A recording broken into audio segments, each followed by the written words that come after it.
Sa mga mama ug papa o kinsa ba dinha ang nangita og pagupit, sama anang naa ba mo'y mga kids nga nagkinahanglan og pagupit? Kung oo, ayaw na mo pagduha-duha. Diri na mo sa Macho Mucho. Makakita mo og nindot nga experience para sa inyong mga little ones. Sa kainit sa panahon na pod para magpagupit sa atong mga bata. Kay bisan sa dula, panington gyapon ang ilang mga ulo na amig gitry nga bag-ong haircut. Siyempre, kanang stylish kuno ba? At para ang among baby Shaolin kay tan-awon o grabe, ka-cute kaayo. Perfect ni para sa summer vibes. Sulayi pod ninyo ni nga look para ma-experience ang fresh nga haircut. Let's keep our little ones cool and stylish. Kay ang mama ambisyosa nangita og kanang nindot nga pagubitan sa among baby. Kaingon nako, panagsaraman ni kumbaga once in a blue moon na ta mangita og kanang mahal-mahal. So nag-decide ko kay mas duol lang sa mo ang SM Ecolan. So giadto na mo ng SM no.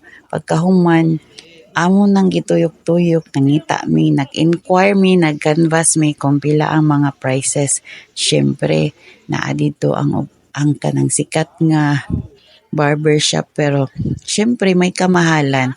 Dito lang pod mi sa kanang makaya-kaya ra pod og dili bitaw ni kada adlaw panagsara man sad ni. So paghabang sa nangagatuyok-tuyok mi nagyud ni namo nakit-an no ang kaning Macho Mucho. So sa among pagkalibog kung asa mi mag-adto, naka-decide na jud mi diri kay first pagbaya ni sa amo ang baby sa iyang haircut. Pero sa dihang nakadesisyon nami nga amo ning sulayan og wow, wala ko nagmahay kay ang staff nila super friendly og accommodating. Sila jud ang naghatag og warm welcome sa akong baby nga nagpawala sa iyang kahadlok. Ang pinakanindot naa sila'y toy car nga makapalingaw sa mga bata samtang ginagupitan. Imagine, naglingkod akong baby sa toy car, nagdula-dula, wala man na siya nasayod, nga gupitan dahil siya, no, amo lang gihagwa-hagwa. Samtang ang barber, nagtrabaho sa iyahang buhok. Nya, napag-yung time nga, maghilak-hilak po na siya, dili lang kay nag-enjoy, kundi ako pod.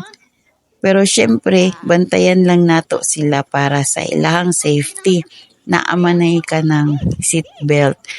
Unya, ato lang po na siyang tan-aon. Kay syempre ako naga-video, naalam po niyang papa, ko alalay lang natin ha, kay ako nagagunit man kog kamera, so dili kay ko dali makabantay. So, ato lang dyan is-safety first, no, mga parents.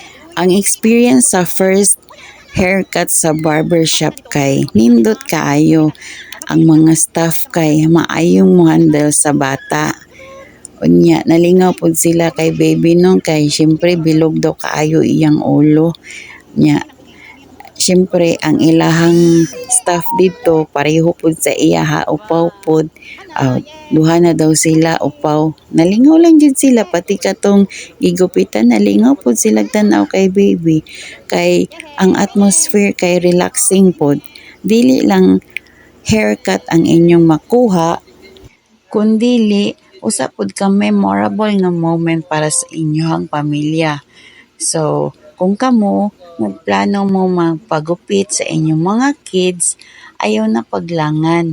Dalaan ninyo dinhi sa Macho Mucho. Dili naman siguro kay dinhi lang ilahang branches, daghan po na sila branches dinhi sa Davao. O sigurado ko nga malingaw ang tanan.